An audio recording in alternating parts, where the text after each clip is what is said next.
everybody. Today you have the Mariposas dressed as inside-out characters.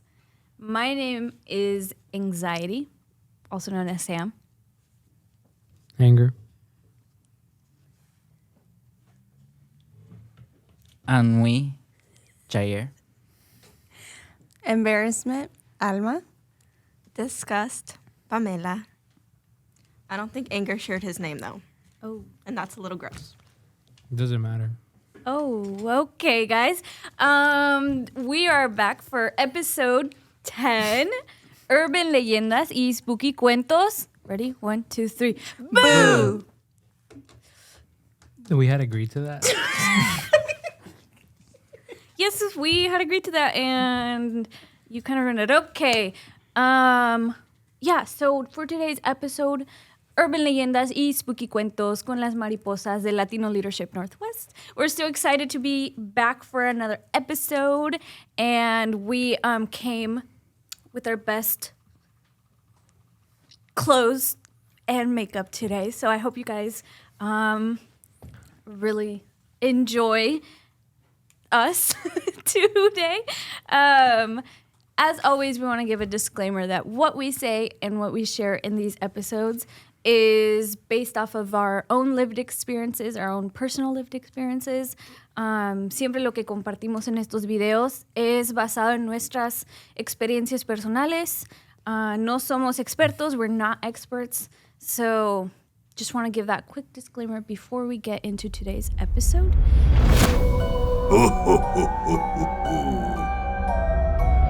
Our icebreaker for today is, what irrational fear do you have? And for those who don't know what an irrational fear is, it is a fear that pops up when no actual threat exists. So some examples of rational fears are clowns or heights, because, you know, those are actual threats or they're actual physical things that one can be scared of. But an irrational fear is something that just doesn't really make a lot of sense. So I'll start with my irrational fear. My irrational fear is that I am terrified of sleeping on a mattress, like on a bed or a couch, and my limbs hanging off. Like my hand is hanging off the bed, the edge of the bed, or my leg is hanging off the edge of the bed, because I'm terrified of what can drag me down, even though there's literally nothing there. Cue in Drag Me Down by One Direction right now. Sorry, that was a reference. Okay, moving on to disgust. What is your fear? Irrational fear. My irrational fear has to be mushrooms, because they look creepy. If you look at them, disgusting. Is it like the lines at the bottom? Yes, they look too real. And if you know anything about mushrooms, they're like smart. We're eating those. They are smart. Have you ever thought about that? Like there's these like mushrooms. Clearly, no one else has thought about that but me. But mushrooms were terrifying. She's giving off disgust with broccoli. Embarrassment. Okay. My irrational fear is, you know, like at night when you see the airplanes and their lights are like blinking or whatever. Well, I'm like half blind. So when I see that, I think it's like, I don't know, a ball of fire or like aliens or whatever. And so I start to panic until I can like tell someone like, is that an airplane? And they're like, yeah. And I'm like, oh, okay. And then I calm down. But that's my irrational fear. I'm sorry, guys. Just kidding. Anger? Ooh, you're giving face. Sorry. I was trying to think of what irrational fear I have. Can you come back to me? Okay. Sorry, I totally said that wrong. When I was little, my mom would go take my brother to the bus stop, and then I would just wake up to the loud noises of lawnmowers, and that was my irrational fear. Just the noises of the lawnmowers. It probably could have gone deeper into it, but I guess I'm not that smart enough. I would say my irrational fear is that, you know, me and my brother like sleep in the same room, but like we can sleep with the light. Like obviously we sleep with the lights off, and I actually hate sleeping with lights on, even if it's like a tiny light on like a charger or something. I hate it. I always have to put something over it. I don't care if the closet door is open, you know, but the bathroom door, there's a room, and then there's like the bathroom that directly connects to our room. It's like our own bathroom for that room. And for some reason, like when that door is open, I just can't fall asleep. I just always feel like somebody's watching me from that bathroom. So we always close it every night. Can't stay open. I mean, somebody might be watching you. No, I don't think so. I mean, maybe. Well, that's why we close it. You know? And those were our irrational fears.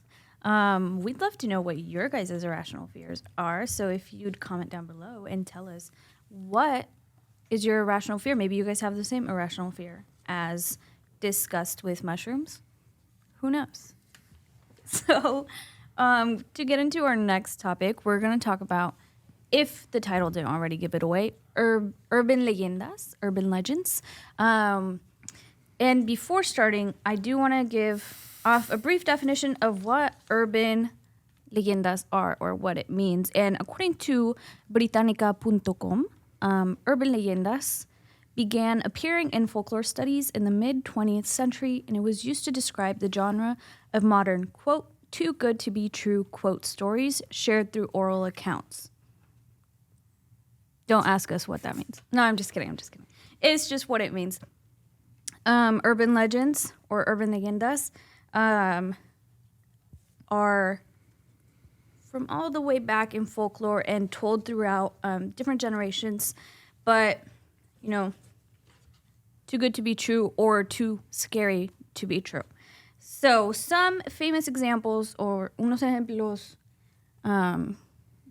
de urban leyendas, are La Llorona. Everybody knows La Llorona. Well, everybody in this table knows La Llorona.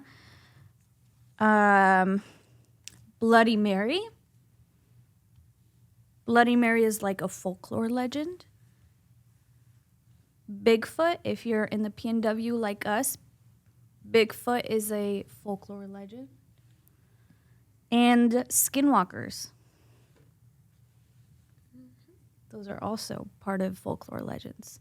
So each of us today brought a little urban legend example / story that we want to share with you guys for this spooky episode. Who wants to share their urban legend first? I can go first. You're not embarrassed? Oh, no one else wanted to speak up. Okay, so mine is La Leyenda del Charro Negro, so the legend of the Black Charro. And esta leyenda se trata sobre un hombre que tenía mucha ambición, pero al final fue condenado a sufrir el condeno, right, del infierno. So basically, like, he was very ambitious, and, like, correct me if I'm wrong, right? This is, like, the part of the story that I heard. And he was very ambitious and, like, to the point where, like, no, he was dragged down to the underworld. And now his job is to collect others like him who are also ambitious. And I think the thing that captivated me, or, like, about the story was that es un charro de negro, but, like, su caballo, they say that sus ojos son bolas de fuego. And I don't know why that just, like, was scary to me, or just, like, I like charros in general, but then hearing about the, like, oh, there's someone that comes and collects you, right? That's scary to me. But then it was also amplified because, like, I saw una película animada que es mexicana, que salió como por I have it right here, 2018. And like I said, it's una película animada, and it just tells it, like, in a cartoonish way for, like, kids. And I found it very interesting. And so if you guys, like, want to see that movie, you guys should definitely, it's, like, on YouTube. Pero también hay otras películas como Leyendas de La Llorona, de las momias, del chupacabras, and, like, other ones. And so that's my leyenda. The Headless Man.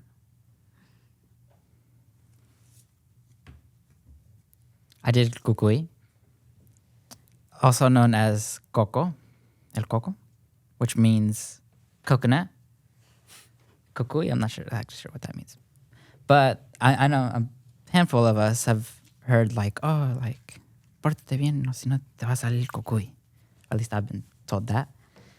And it comes from like Portuguese, like the first reference I saw, like from reading, that was like this play that, what was his name? I forgot the dude's name. But the play was called, translates to the act of ship of purgatory. And then there wasn't really anything else about that. It kind of just differs from culture to culture and language to language. But like some of the stuff I found that like el cucuy has like glowing red eyes. Sometimes they mention that it's a bugbear. Yeah. A bugbear? Bugbear, yeah. What's a bugbear? I'm not sure. Yeah, is that an animal? I think so. Like a bug, bugbear? Yeah, bug. Like insect. Like an insect bear? Aquí vamos a poner la imagen. A un lado. Alexis. Bugbear. And then it also said that, you know, a lot of parents use it to make sure their kids like behave and all that. Like what my mom did to me. Did it work? Kind of. I mean, for me, I was kind of more scared of like The lawnmowers. of like actual like stuff, you know. Like real stuff. Yo siempre de chiquita me gustaban las leyendas, and I found this really cool one that is very popular in Guatemala. I'm sure it's popular in other regions as well, pero yo leí que era de Guatemala, que se llama el sombrerón. And basically, el sombrerón is a dark, dashing figure who's covered in full black clothing. He has a large brimmed hat, and basically, he serenades women, and he seduces them, and he comes out at night y los encuentra en sus cuartos, and he like braids their hair super tightly para que ya no se los puedan deshacer, and that's a form of him enchanting them and making them go like crazy and lose their mind para que se les quite las ganas de comer o dormir, and basically just like drives them insane. That's scary. And I was like, if you serenade me, I'm okay with that. No, but that was really cool. I thought that one was very interesting. You mean somebody will braid my hair? And this is why we wouldn't survive. Damn. Sounds toxic. Take a look at our last episode. We talked about this kind of thing. Mi leyenda es la del Silbón. Es una leyenda que escuché cuando era niño. Y es una leyenda que proviene creo que de Colombia o Venezuela, una de las dos. Pero la historia creo que va así. Se trata de que había un niño y su familia que era muy pobre, que vivían en las montañas o en los llanos de allá de uno de esos dos países. Y que no tenían nada que comer. Y creo que la historia va que dice que el papá mandó al niño a que buscara comida, pero el niño acabó matando a su mamá. Y la partió en pedacitos y se la dio de comer al papá. O algo así. O mató al papá y le dio de comer la comida a la mamá. Uno de los papás se murió. Y el abuelo lo castigó. Y el abuelo se enteró y lo castigó a su hijo y lo ató a un poste y le dio cientos de latigazos. Y después le dio un saco y condenó al hijo a que caminara por las montañas de Colombia o de Venezuela con los restos de su padre en ese saco. Y le dicen el Silbón porque la leyenda cuenta que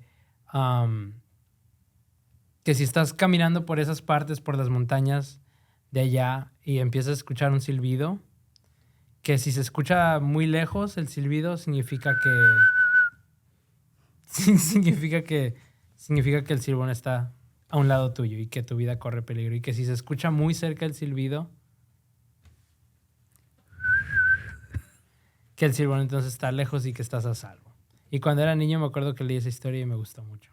Y así que por eso la escogí. Saludos a la gente de Colombia y de Venezuela. Y bueno, I have the last urban legend story that we'll talk about today. And this one is local to us, to Clark County, where we live. So really interested in knowing if anybody else has heard about this or if anybody else has read or even experienced or saw something, because apparently Esther Short Park is known to have like sort of like urban legend, ghost, spooky cuento type of thing going on. And according to the Colombian blog, in Esther Short Park vivía una señora que se llamaba Laura Slocum. And Miss Slocum has a very sad background. When she was living, she couldn't have kids, and she was very disappointed about that. But she made the most out of it, her and her husband. And now they say when there's like eventos with kids around, or when they invite kids to Esther Short Park's house, sometimes some people like feel the presence of like something going on, which they assume is Miss Slocum, or some people have reported seeing like a misty figure walking around.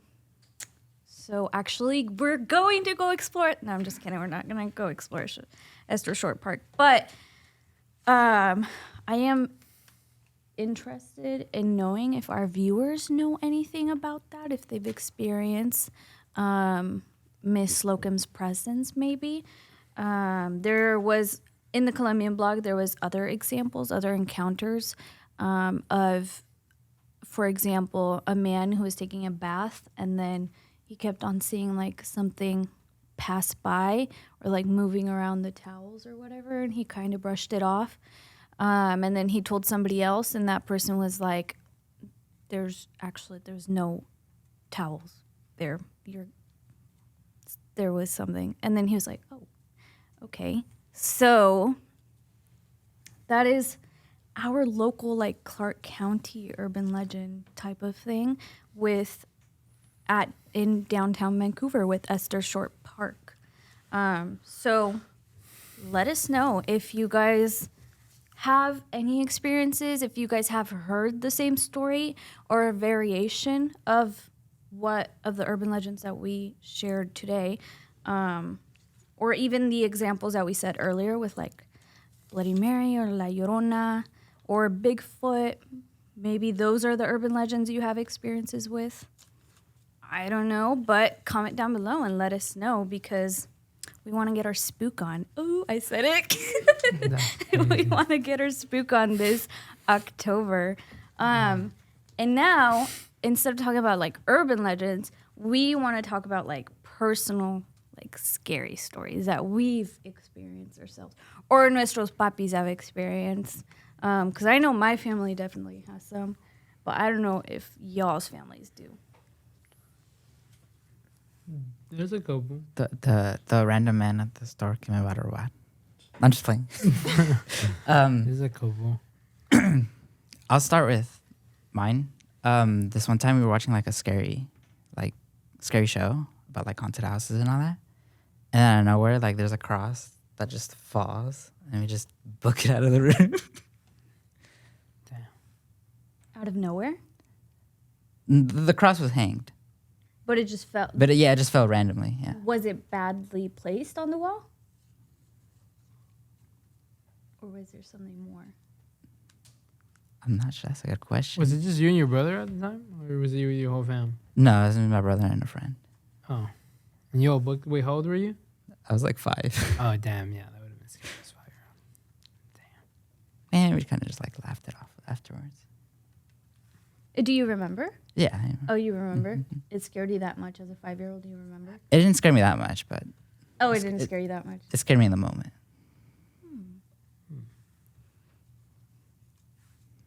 Should I go? Okay. A personal story, a scary story. Let me think about it. I have only one that I can think of. Okay. I think I've told you guys about it before, but what's it called? When I was a kid, cuando era niño, lo voy a decir en español. Todavía vivíamos en México y me acuerdo que tal vez tenía como unos 6, 7 años, no sé. Pero tenía un primo que había fallecido, se murió en un accidente de carro. Y pues no, yo nunca lo había conocido, pero pues creo que era de los primeros niños en la familia, supongo, porque era hijo de una de mis tías, que mi tía era más grande, así que era de los primeros en la familia. Y sé que fue algo muy triste para toda la familia, aunque yo no lo conocía, sí sabía que mis tías, mi mamá, todos ellos lo sintieron muy, muy, muy feo. Y pues vivíamos todavía en México, así que estábamos ahí y fuimos al funeral. Y me acuerdo que cuando era niño fue como el primer funeral al que había ido y fue en una casa. Y me acuerdo que tenían el ataúd y estaba abierto y pues yo de niño, creo que, no sé, mi mamá estaba ocupada, así que pues me subí a ver el ataúd y me acuerdo que vi a mi primo y como que de ahí como que pues me desmayé o no sé qué pasó, pero me desmayé, empecé a tener mucha fiebre, empecé a desmayarme y no sé, como que me empezó a doler mucho la cabeza y me acuerdo que hace cuenta estaba ahí y luego como que me desmayé y quedé, luego cuando ya me desperté estábamos en la casa de mi tía, a la que se le había muerto su hijo, y estábamos ahí, y luego estaban mucha gente de la iglesia, y me acuerdo que una de las señoras que conocía hace cuenta que tenía en una mano tenía como cilantro o perejil o no sé, y en otra mano tenía un vaso, como una copa de vino. Y luego me acuerdo que quebró un huevo adentro de la copa y luego me dijo, tómatelo. Y yo, nah. Y no sé, o sea, me empecé a gritar mucho y me acuerdo que me estaba pegando con el cilantro, con el perejil. I don't remember what it was. Like a cleanse? Se llama una barrida, sí. Era una barrida y porque porque dicen que cuando pasa eso, dicen que se te sube el muerto y que busca el miembro más como débil de la familia. Oh, weak-minded. y como que se agarra ese miembro y como que se lo quiere llevar, digamos. Y por eso creo que me puse muy mal. Y luego me hicieron eso y ya no me acuerdo qué más pasó. Pero sí me acuerdo de esa historia. Y eso que era muy chiquito. Todavía me acuerdo. ¿Y qué pasó después? Pues nada, pues tal vez... Did it work? Creo, Aquí, sí. aquí andamos. Pues aquí está. Sí, pues aquí estoy, así que significa que funcionó ese remedio. No sé si, o sea, la gente que nos esté viendo tal vez tenga historias similares así de allá. Sería interesante leerlas. Coméntenlas, sí. Pero sí, esa es mi historia. So, mis papás son de Puebla, México. Y yo tenía 4 años cuando me vine. I hope you guys remember that from our last podcast. Pero ellos siempre cuentan las historias de el Nahual. You can add some things too, Pame, because, you know. Pero basically, el Nahual, I looked it up. It's a Mesoamerican guardian animal spirit, and it's belief systems of many tribes, right? Pero cuando mi papá y mi mamá cuentan de eso, y también mi abuelito cuando vino de México nos contó, right, que they can be like bad spirits. And so I remember que, por ejemplo, mi abuelito contó que él conoció a alguien que era un nahual, and so se transformaba a un animal and would basically like go around the town grabbing kids, taking like babies, porque that's what they feed on. And so I remember specifically, he was like, sí, a ti casi te llevaban, but like we were able to like rescue and get you out of it, right? pero te regresó porque no te quiso. That's kind of rude. But yeah, and they're like, yeah, por ejemplo, tú cuando eras bebé casi te llevaban, so por eso te teníamos que cuidar. Oh my God. You were like really wanted, even as a baby? Oh my goodness. What? That was it. Anyway. Sorry. Continue. Sorry. I lost my flow. Oh, I just ruined everything. Oh my God, I'm so sorry. No, pero también en esa historia, creo que los laguales nos busca porque nos busca a mí y mi familia porque Oh my God, también see, you're wanted. mi abuelita nos contó que mi papá pues tuvo 2 hermanos, con él son 12, ¿verdad? Y el más chico, cuenta mi abuelita que también se lo querían llevar, que no, que fue de fiesta, creo. Y que, sí me acuerdo correctamente, que salió de fiesta mi tío, el más chico, el bebé se puede decir.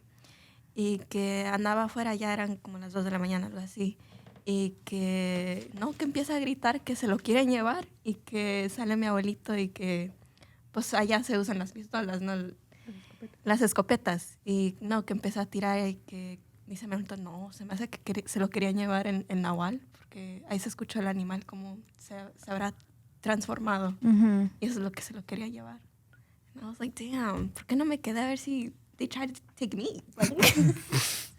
No, but yeah, or like también dicen que las bolas de fuego, like los perseguían. My dad actually, él cuenta que también cuando estaba joven, because I don't know, he liked to be out and about en la noche, and he'd be like, yeah, yo veía like a figurine, and I try to like stay away from that porque I was like, oh, es un nahual or whatever. But then there's like other stories también que me contaba mi abuelito. He's like, oh yeah, sabíamos que this like person in nuestro pueblo era nahual, pero as long as like we didn't do anything bad to them or whatever, they would like leave us alone. And I was like, that's kind of scary. I'm hearing that, it's like, oh, it's interesting, but it's kind of scary. But yeah. Yeah, because like it kind of makes you wonder, like, what do I attract? No, like, are vampires real then? Like, I mean, we live in Washington. Like, you ended up in Washington for a reason. like Pacific Northwest, like, where I was gonna say something. Never. Where you at, vampires? I was gonna be the locust sentence. But yeah, that's our little thing. That's your guys's. Was that one yours too, Pamela? Pues yo tengo otra que it didn't happen to me personally, pero me acuerdo que me lo contó una vez mi tía. It was on the theme about las bolas de fuego. Que ella también andaba ya de fiestera. They all like party. That's why this has happened, because they're always out late at night. Pero que andaba afuera y que dijo, no, ya es bien tarde, me regreso a la casa. Y allá al pueblo, dicen que está lejos, donde iban de fiesta para ir a la casa, que estaba lejos. And so it was a long walk, basically. Y dice que en el camino, que todo estaba oscuro, pero que de repente ve una bola así, media grande. Dice que estaba media rojiza. Dice, me quedo, ¿qué será? Pero ella sigue caminando porque también iba una de sus amigas, una prima, algo así.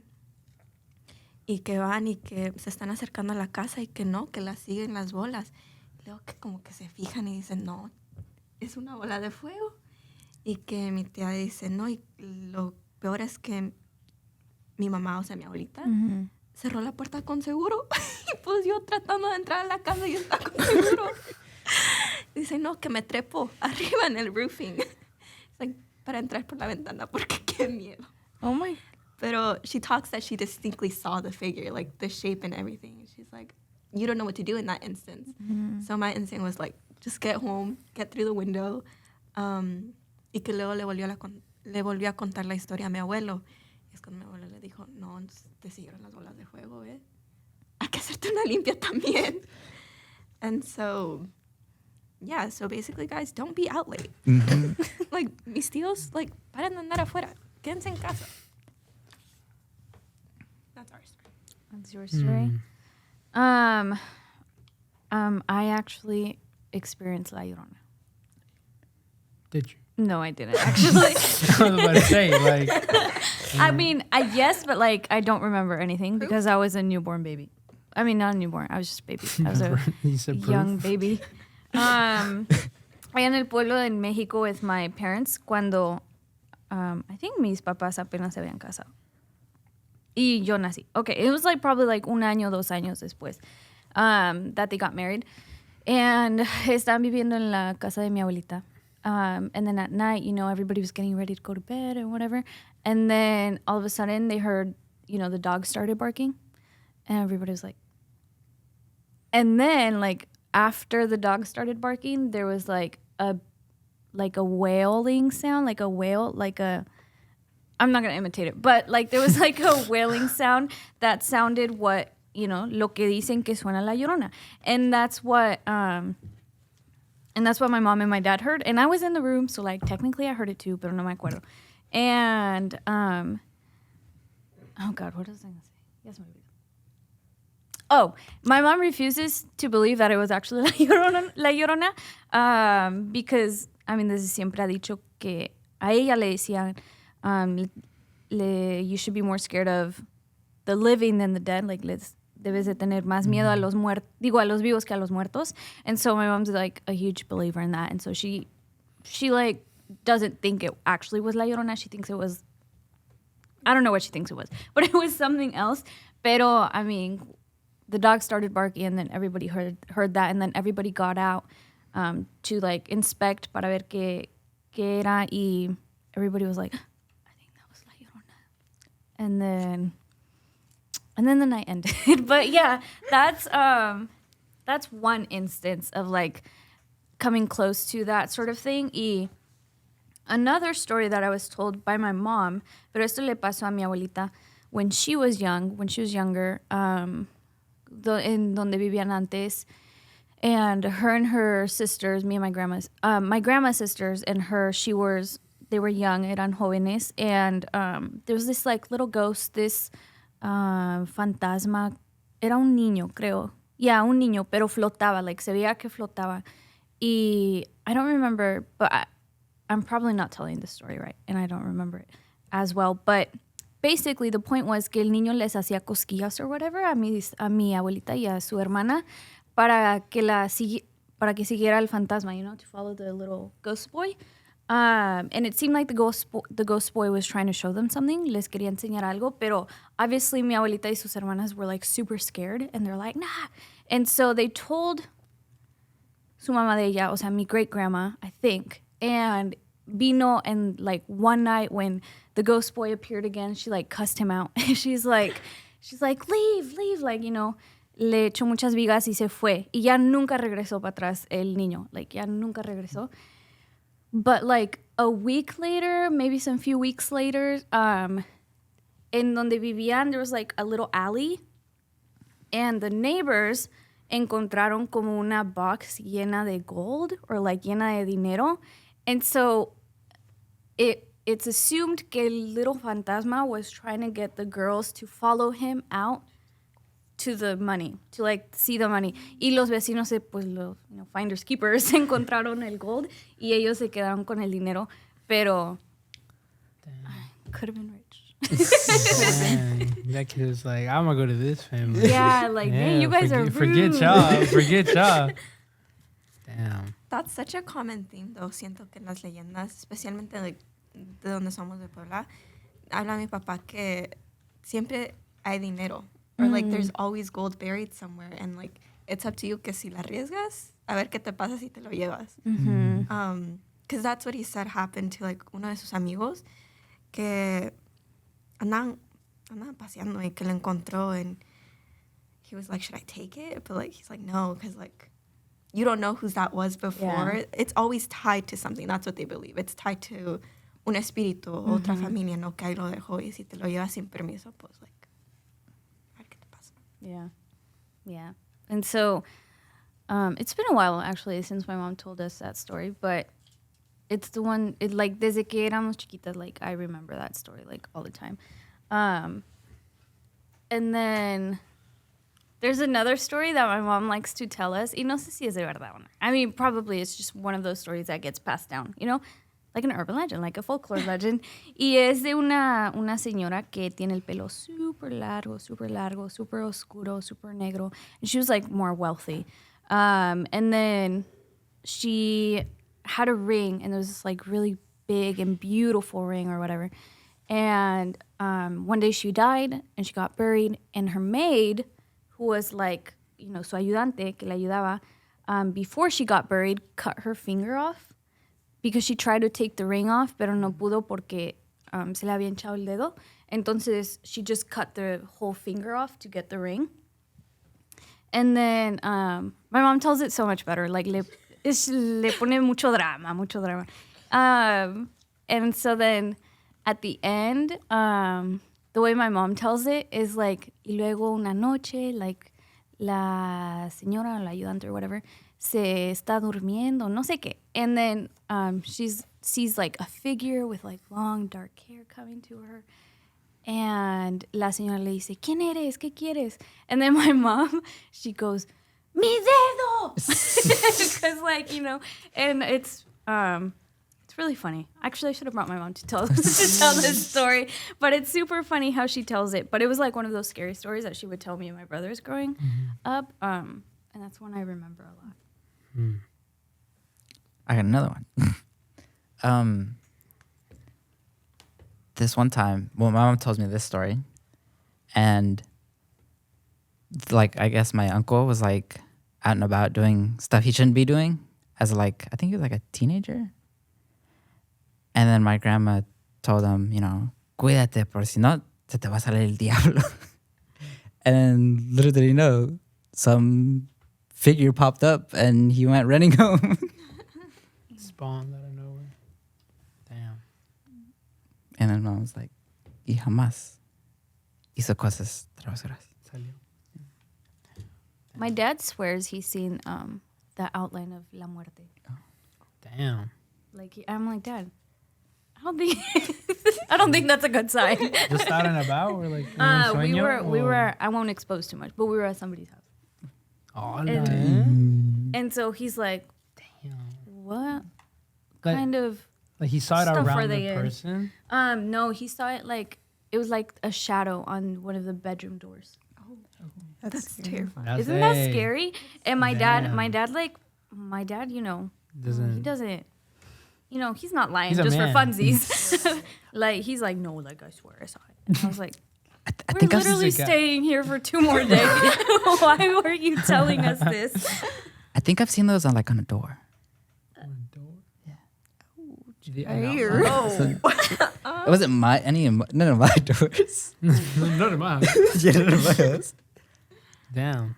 That reminds me of like in elementary. Well, for me, it was in elementary school when they would say like, "Don't go to the bathroom because they're haunted." And I was like, The gym bathrooms? yeah, the cafeteria bathrooms. And so that's why we would do like the buddy system because like, Oh, you yeah. come with me, so like I don't get haunted. I never saw it though. I barely went to the bathroom. I don't know held it about in. y'all's school, though, because, like, my elementary school, my gym bath, they were scary, okay? Eran, niñas, niños. Y en medio era como un store that they used as storage, but no, it wasn't covered. It was, like, just wired fence. And, like, it was, like, super dark. Era como un foquito para todo el baño.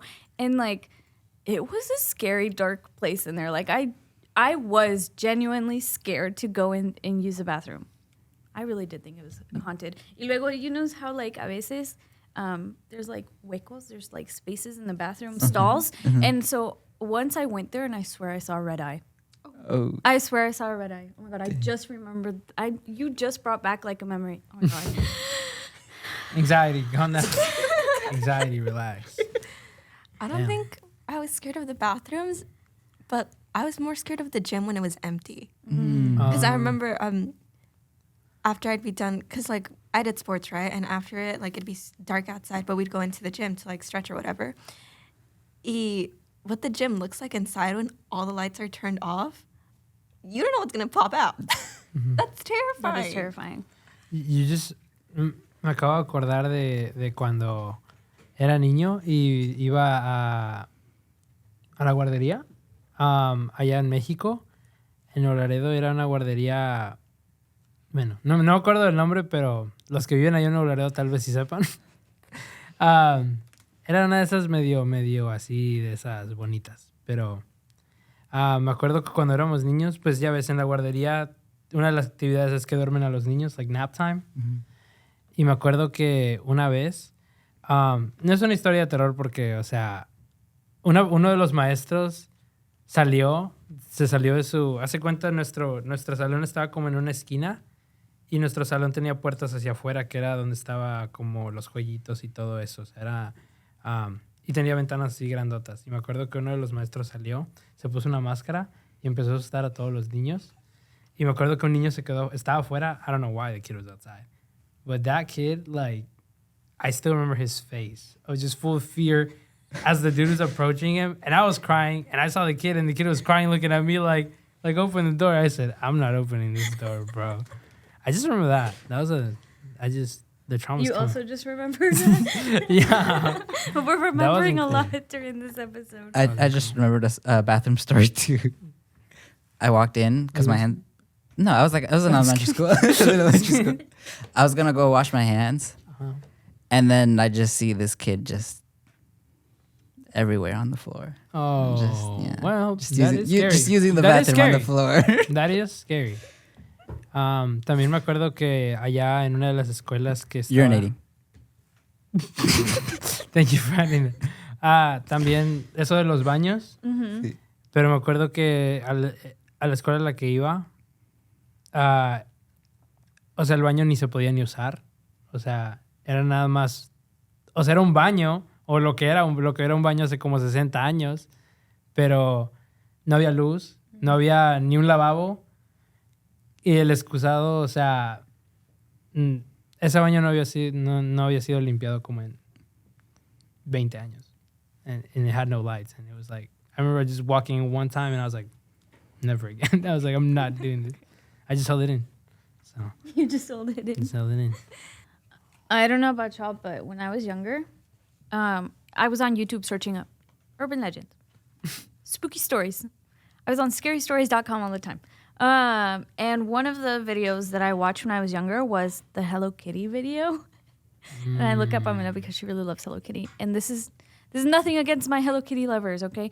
But I was like really young watching this Hello Kitty video, and it was like so dramatic too. And that's the reason why I got so scared. But it was like saying how Hello Kitty was like created by the author because in exchange for something with El Diablo. And so ever since then, I've been really scared of Hello Kitty. And like, I just can't look at Hello Kitty the same way. Even now at my grown age, and I should probably move on, but still. Those Japanese urban legends, spooky stories are very scary. There's another time where like this one, I don't know if it's real. I think it was fictional. I think it was like somebody just like wrote this story, or maybe not. I don't know. Correct me if I'm wrong. But basically, it was out of Japan, out of school in Japan, and students were. It was before like this big exam that they need to pass. So all the students were in the library like studying, and it was a really dark night, and it was very stormy, and it was raining really hard. And there was like two girls, and they decided to take a break because they needed to go to use the restroom. So they went to go use the restroom, and while they were in the restroom, all the lights turned off. And so then they're like, what the heck? And so they walked out. The lights were still off. They walked into the library. They found their way to the library. And then the lights turned on. And what they saw in the library was like every single student dropped dead. They were like just laying, they were dead. And there was this like older woman walking around to each body. And like the students were like, what do we do? And so then I think one of them was like, lay down, just pretend you're one of the bodies. So they laid down, and as the lady that they saw started moving like closer and closer to them, and they could hear her like whisper something and like say something, but they couldn't really make out what she was saying. And so then they just kept on laying down, then they closed their eyes, they pretended to be dead or whatever. And then after a while, they couldn't hear anything else, like they couldn't hear the lady. And so one of them waited a little longer, and then she couldn't hear anything. And so then she finally decided to open her eyes. And what she saw was an old lady in front of her with her 2 fingers like this. And she went, 1, 2, and then poked her eyes out. Oh. Damn. That's what I read. And that's what I read. And then because I'm evil, I like retold the story to my brothers. And they got like super scared. And then they made me retell my cousin. And then she got really scared and she started crying. Because I was even more dramatic. And I like yelled 1, 2 in her face. You poked her too. You were like, yeah. I also heard the Hello Kitty story when I was little too. Yeah. It didn't really scare me. Or maybe it did a little. But like the way my aunt told it wasn't like, she told it like nonchalant. Your aunt told you that story? So your aunt knew about that? Yeah. She was on Facebook. She was on Facebook. Because that's like creepypastas and all that stuff, right? Like that's basically what that was. Like at the time, they were like barely starting to be a thing. So like Slenderman and Like Slenderman, Jeff yeah. the Killer and all that stuff. Yeah. Those who were online at the time. If you know, if you know, you know. Well, that reminded me of like the clowns. You know, the clown incident like back in 2016, 2017. And that I'm still terrified of clowns. But that also reminded me of the show I liked to watch when I was little, Extra Normal. I don't think it's on anymore. Y lo que la gente cuenta, I remember like loving those shows. But like when we ended up going to the haunted house, I can't do those. Like I can watch the shows, but I can't go to like a haunted house. I can't do that. Like dolls. I hate dolls so much. No sé pa qué me dieron una doll for my 15, but it's like stuffed somewhere. It's terrifying. So never gives me a doll. You just me acabas de recordar también en México, allá tenía una tía, mi tía Lucila, y me acuerdo que nada más la conocí una vez, porque era, o sea, más que nada era como una tía abuela, y mi mamá se llevaba muy bien con ella, y ya de por sí cuando era niño ella estaba muy grande, pero me acuerdo que nada más fui a su casa como 1 o 2 veces, pero la primera vez que fui a su casa era de noche y ella estaba en una de esas camas como de hospital, pero está en su casa. I don't know what you call that. Hospice? I don't know. Pero me acuerdo que fuimos, toda la casa de mi tía Lucila está llena de muñecas. O sea, las tiene en los techos, las tiene en los muebles, las tiene en el piso. Y son muñecas como de tamaño de niño. No sé por qué. Y me acuerdo cuando era niño, creo que ni me asusté, pero más que nada me estaba tan confundido porque dije, son tantas. It was at least like 100 dolls Like in a that she living room. collected? Las coleccionaba. Nunca le pregunté, ¿verdad? Y luego le voy a preguntar a mi mamá cuando llegue a la casa. Porque sí me acuerdo que sí me sacó de onda bien feo. Pero sí, ella tenía muchas muñecas. I don't know if I have I don't know if she still is scared of the dolls, but I had a cousin who was really scared of the dolls because of the Jessie episode. Do you guys know the Jessie episode with the dolls? I don't know, Jessie on Disney. I skipped that episode because it's terrifying. Because of the dolls, yeah, like she was so terrified of the dolls después de ver ese episode. And I remember my uncle was like, like, what? Dang. Hubiéramos dicho también la isla de las muñecas. I don't know if you guys have heard about that story. Allá en México, en Xochimilco. Sí. Que está esa isla que está llena de muñecas allá. Y que puedes ir a visitarla y que... La leyenda está muy interesante. No me acuerdo muy bien. Pero también esa es una historia muy, muy buena. Si quieren leerla. Yo siempre me daba miedo ¿cómo se llaman las marionetas? Mm. ¿Se llaman? The puppets. Yeah, those terrified me so much because I don't know why, just their whole aesthetic Yeah. freaked me out. Yo me acuerdo, I think I was online too, and I just searched up like a random video. Y también era un video de leyendas, and it talked about like una marioneta que se movía así sola. And everyone was like, oh, it's probably like batteries, but no. And it would like torment kids like at school. And I was just like, eso da miedo. Yeah. Like Pinocchio is kind of terrifying. Do you watch Criminal Minds? No, I don't. There's an episode of Criminal Minds where one of the serial killers, he kills people and then like turns them into puppets and like breaks their bones and all of that to get them to move and like, yeah, it's really terrible. It's like really not cool. But I love Criminal Minds, so for all my Criminal Minds stands out there. If you're watching. Spencer Reed. I know who's Spencer Reed. Hodge. Yeah. Mm-hmm. Emily Prentice. Sorry, that's it. I think my like dad's side of the family has like brujeria stories, pero I didn't ask him about that. And I kind of don't want to. Yeah, that stuff is scary. And that will conclude the end of this Urban Leyendas y Spooky Cuentos Boo podcast episode. Don't forget the boo. Alma wants to invite everybody to a community event that will happen here in Clark County. Yeah, so, I mean, the reason that we also wanted to do this podcast was because, you know, culture is like a very big part, right? And so this isn't just us like trauma dumping our horror stories or whatever, but it's just a way of telling you guys like how our culture is. And with that, in like early November or probably end of October, in Esther Shore Park, Vancouver Ballet Folklórico will be having a Dia de Muertos event. And so we invite you guys to be on the lookout on our social media to attend and stop by at our table because we will be present there. We will make our own ofrenda, and we've done it once in these past few years, and we're excited to do it again. So we expect to see everybody there who can make it to the Vancouver Baile Folklórico Dia de Muertos event. It's a beautiful event. Yes. Está muy bonito. Es un evento de Día de Muertos puesto por el Baile Folclórico de Vancouver aquí en el downtown. Mm-hmm. Para En que Esther la Shore gente, en Esther Shore Park. Para que la gente venga a ver. And as always, Luis, what do we want to remind the audience? Muchas gracias por vernos, ya sea aquí o en Spotify o en Apple Music o donde puedan. Les queremos agradecer por acompañarnos una vez más. Les pedimos por favor que si les gustó el episodio que compartan